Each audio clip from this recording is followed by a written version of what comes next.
अस्सलाम वालेकुम dear students. आज का जो टॉपिक है वो बहुत इम्पोर्टेंट होने वाला है, क्योंकि ये टॉपिक आपको इंटर से लेकर मास्टर्स तक हेल्प करने वाला है। तो इस लेक्चर को गौर से सुनिएगा और इसको अच्छे तरीके से कीजिएगा, क्योंकि अगर यहाँ पे क्लियर हो गया तो आपको मास्टर्स तक इसको करने की ज़रूरत नहीं पड़ेगी। यानी जितने टाइम आप करेंगे इसका ये मतलब होगा कि आप उसको रिपीट कर रहे हैं। तो बिना ताखीर हम चलते हैं अपने टॉपिक की तरफ। आज का टॉपिक हमारा है टाइप्स ऑफ कंप्यूटर लैंग्वेजेस। तो इसका सबसे पहले हम इंट्रोडक्शन देख लेते हैं कि बेसिकली जो लैंग्वेज हमारे पास कंप्यूटर की होती है उसको क्यों यूज़ किया जाता है और उसका मेन पर्पज़ क्या होता है।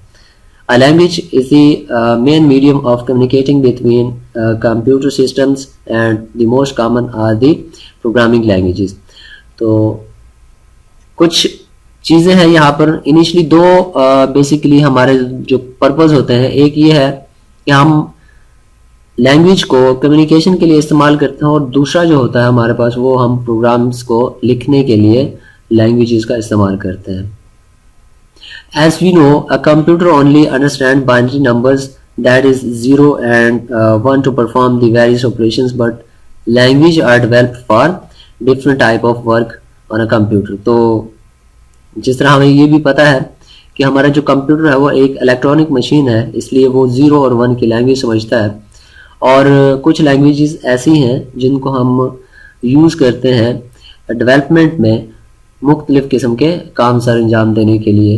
वो भी हम इंशाल्लाह डिस्कस करेंगे। नेक्स्ट जो हमारा लेक्चर होगा उसमें हम देखेंगे कि हमारे जो लैंग्वेजेस होती हैं उनको हम प्रोग्रामिंग में किस तरह इस्तेमाल करके डिफरेंट किस्म के उनसे फंक्शंस परफॉर्म करवा सकते हैं। A language consists of all instructions to make a request to the system for processing a task। तो बेसिक जो लैंग्वेज होती है हमारी वो कुछ इंस्ट्रक्शंस के ऊपर मुश्तमिल होती है, जो कि एक रिक्वेस्ट बनाती है किसी भी एक प्रोसेस को परफॉर्म करने के लिए, किसी भी एक टास्क को परफॉर्म करने के लिए। फ्रॉम द फर्स्ट जनरेशन, जिसको हम बी लैंग्वेज या बाइनरी लैंग्वेज भी कहते हैं, and now the fourth generation of the computers, there were several programming language used to communicate with the computer. तो फर्स्ट जनरेशन से लेके यानी B language, initially binary language की हम बात कर रहे हैं, तो वहाँ से लेके आज फिफ्थ जनरेशन या सिक्स जनरेशन की अगर हम बात करें आर्टिफिशियल इंटेलिजेंस तक की, तो जितनी भी लैंग्वेजेस हैं उनको हम यूज़ करते हैं कम्युनिकेशन के लिए। यानी हम कंप्यूटर से बात करना चाहते हैं, हम कंप्यूटर से कोई काम लेना चाहते हैं, तो वहाँ पर हम जो लैंग्वेजेस यूज़ करते हैं उनके डिफरेंट स्टेजेस हैं जिनको नेक्स्ट इंशाल्लाह डिस्कस करेंगे। Here we will go to the detail of the computer languages and its types. तो बिना ताखीर हम इसको देख भी लेते हैं कि उसकी टाइप्स कौन कौन सी होती हैं और वो किस किस तरह कौन कौन से फंक्शंस परफॉर्म करते हैं और उनके क्या क्या यूजेज होते हैं। उससे पहले हम यहाँ पर थोड़ा देख लेते हैं ग्राफिकली कि हमारी जो लैंग्वेजेस होती हैं, हाई लेवल लैंग्वेज है या फिर लो लेवल लैंग्वेज है, और उसके अलावा लो लेवल लैंग्वेज की तो मज़ीद जो टाइप्स हैं, असेंबली लैंग्वेज और मशीन लैंग्वेज, उनका क्या काम होता है और किस तरह वो हमें हेल्प करते हैं कंप्यूटर तक कम्युनिकेशन पहुंचाने के लिए। तो सबसे पहले हमारे पास होती है हाई लेवल लैंग्वेज, जो हम बोलते हैं या जिसमें हम प्रोग्राम लिखते हैं। उसमें जैसा कि कुछ एग्जांपल्स नज़र आ रही हैं यहाँ पे, हमारे पास फोर्ट्रान है, सी है, पास्कल है, और इसके अलावा जावा और C++ है, और इस तरह की और भी लैंग्वेजेस हैं जिनको हम प्रोग्रामिंग में यूज़ करते हैं।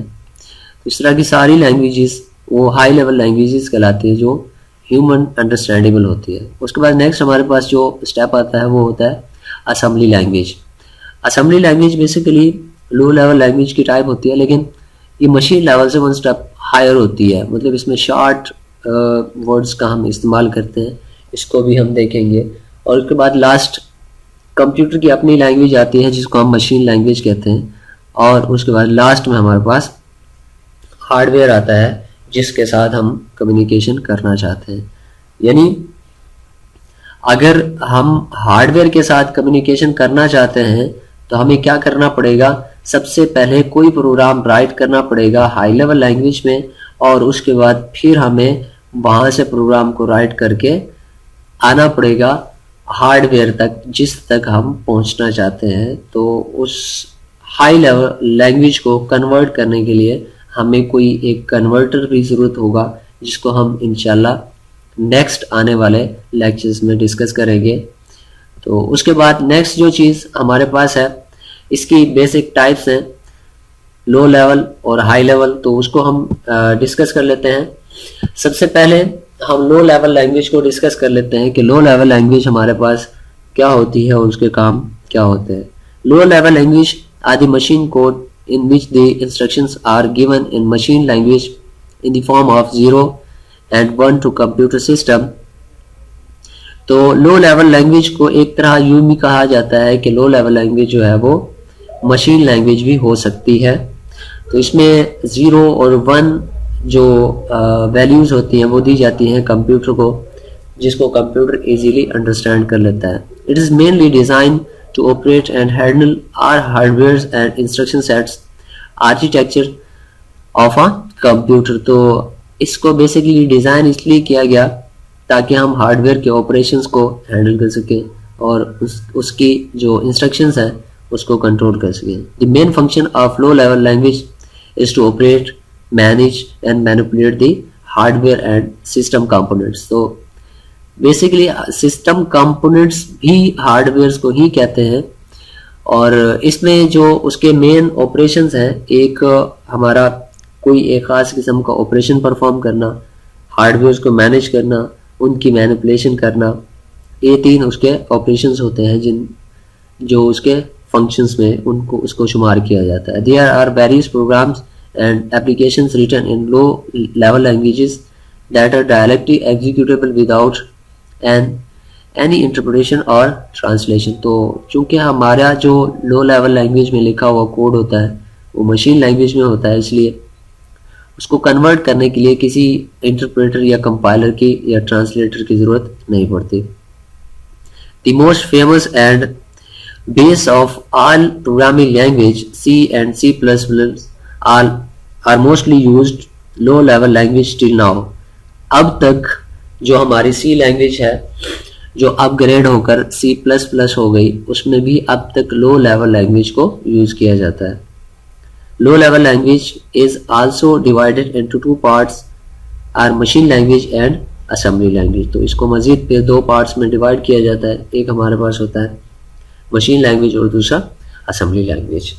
तो नेक्स्ट हम डिस्कस करते हैं लो लेवल लैंग्वेज की टाइप्स को। इसमें हमारे पास सबसे पहली जो टाइप है वो है मशीन लैंग्वेज। तो देखते हैं कि मशीन लैंग्वेज क्या होती है और ये क्या काम परफॉर्म करती है। Machine language is one of low level language programming languages which is the first generation language developed for communicating with a computer. तो सबसे पहली जो लैंग्वेज बनाई गई थी जिसको हम बाइनरी लैंग्वेज कह रहे होते हैं, वो कंप्यूटर की ऐसी लैंग्वेज थी जिसको इंसान और कंप्यूटर के दरमियान यूज किया जाता था कम्युनिकेशन के लिए। It is written in machine code which represent 0 and 1 binary digits inside the computer string which make it easy to understand and perform the operations.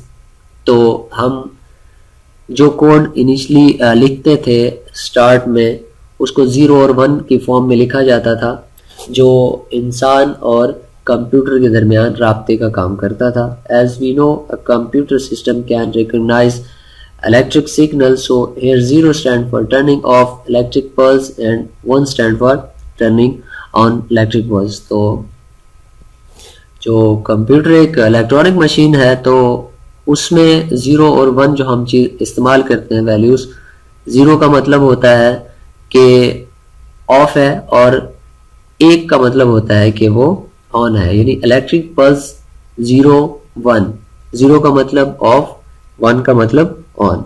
It is very easy to understand by the computer and also increases the processing speed. और इसकी सबसे जो main reason होती है, जो चीज मैं यहाँ पे हाईलाइट करूंगा, वो उसकी मेन रीजन ये होती है इस लाइन की जो मैं यहाँ पर हाईलाइट कर रहा हूँ। उसकी वजह यह है कि कंप्यूटर को जो लो लेवल लैंग्वेज या मशीन लैंग्वेज है उसको कन्वर्ट करने की ज़रूरत नहीं होती, इसलिए उसकी जो प्रोसेसिंग स्पीड होती है वो बहुत हाई होती है। तो ये एक इम्पोर्टेंट पॉइंट है। और उसके बाद नेक्स्ट हम देखते हैं the main advantage of using machine language is that there is no need of translator और interpreter to translate the code.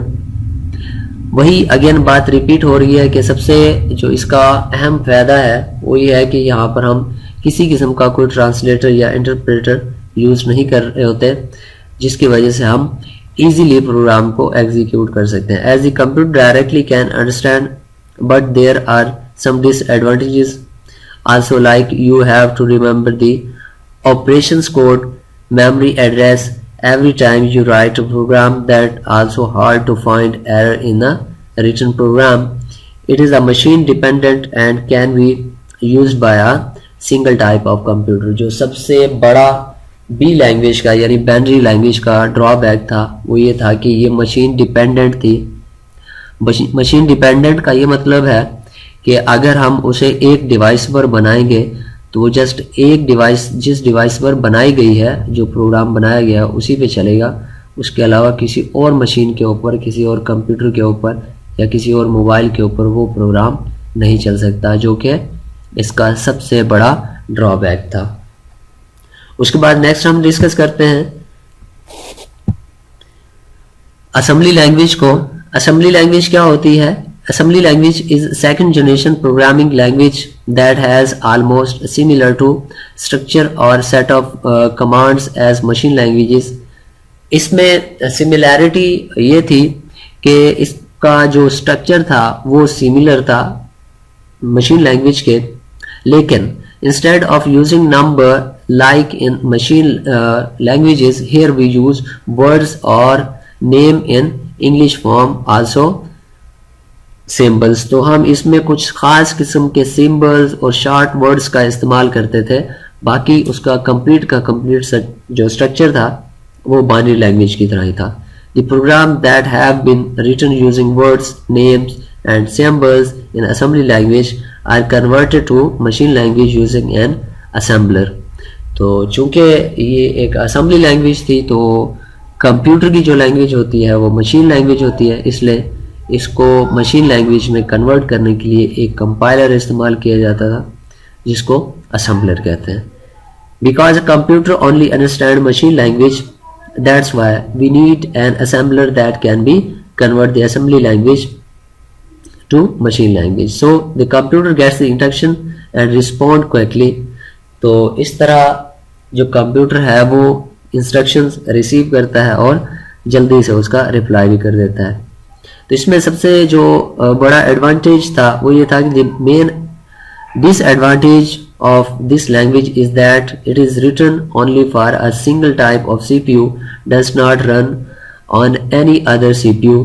तो इसका ड्रॉबैक ये था, इसका नुकसान ये था कि हम अगर एक कंप्यूटर के सीपीयू के लिए कोई प्रोग्राम राइट करते थे तो वो दूसरे कंप्यूटर के सीपीयू के ऊपर वर्क नहीं करता था, but its speed make it most used low level language till today which is used by many programmers।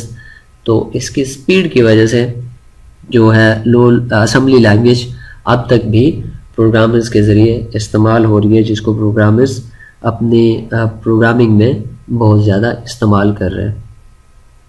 उसके बाद नेक्स्ट हम डिस्कस करते हैं हाई लेवल लैंग्वेज को, जो कि इंसान के लिए अंडरस्टैंडेबल होती है। तो इसमें देखते हैं कि ये क्या काम परफॉर्म करती है और उसमें कौन कौन सी चीज़ें इंपॉर्टेंट होती है। The high level language are the most used and also more considered programming language that help a programmer to read, write and maintain. तो बेसिकली जब हाई लेवल लैंग्वेज की बात करते हैं तो हम ह्यूमन साइड की बात कर रहे होते हैं। तो ह्यूमन साइड से जो लैंग्वेजेस प्रोग्रामर्स यूज करते हैं उनका यूज इस तरह अहम है जिस तरह एक कंप्यूटर के लिए उसकी लो लेवल लैंग्वेज को यूज करना अहम है।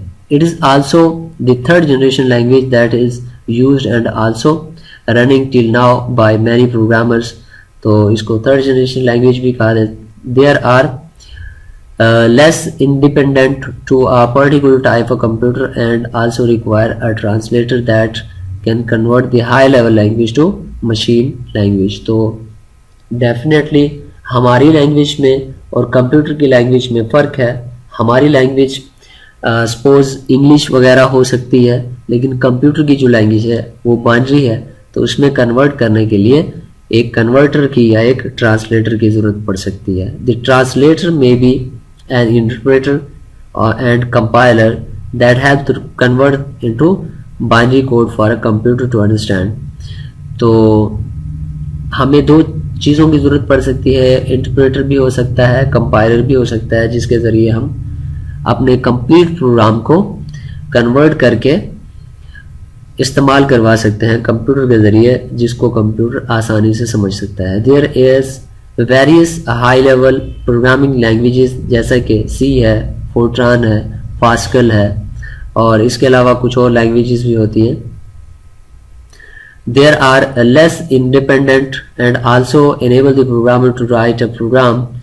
तो ये जो है कम इंडिपेंडेंट होती है, यानी इसमें जो प्रोग्राम लिखा जा रहा हो वो दूसरी डिवाइसेस पर भी चलाया जा सकता है। The compiler play an important role on computer as it can convert the machine language and also check the error if any before executing. तो इसका सबसे बड़ा जो फ़ायदा है वो ये है कि अगर कोई प्रोग्रामर कोई सिंटैक्स एरर करता है या फिर कोई रन टाइम एरर करता है, तो उस दौरान जो कंपाइलर होता है या इंटरप्रेटर होता है वो यूज़र को या प्रोग्रामर को ये बता भी देता है कि आप ये एरर कर रहे हैं, तो वो उस एरर को डिटेक्ट करके दुरुस्त भी करवा सकता है। There are several high level languages that were used earlier and also now like COBOL, Fortran, Basic, C, C++, Pascal और Lisp, Ada,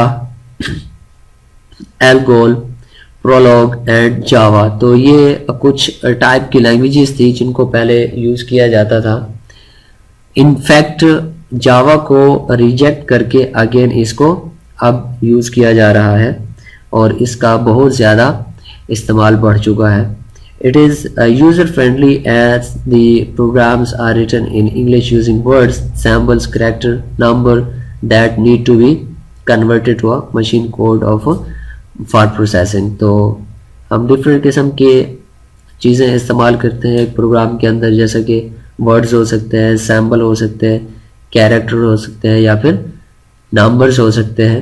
अब इन सारी चीज़ों को कन्वर्ट करने के लिए हमें फिर कंपाइलर की ज़रूरत होती है, उसको फिर कन्वर्ट करता है वो मशीन कोड में, जिसको हम ऑब्जेक्ट कोड भी कहते हैं, ताकि कंप्यूटर उसको बेहतर तरीके से प्रोसेस कर सके।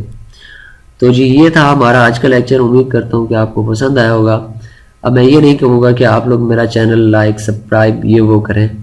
अगर वीडियो अच्छी लगी हो और मूड भी अच्छा हो तो कमेंट में लाजिम बता दीजिएगा कि लेक्चर कैसा लगा, और मज़ीद आप लोग सजेशन दे दिया करें, और कोई क्वेश्चन हो तो वो भी आप मुझसे पूछ सकते हैं कमेंट में, या फिर मेरे चैनल के ऊपर जीमेल एड्रेस दिया हुआ है, वहाँ पर आप किसी भी किस्म का क्वेश्चन मुझसे पूछ सकते हैं। वीडियो वॉच करने का शुक्रिया। Thank you so much. अल्लाह हाफिज़।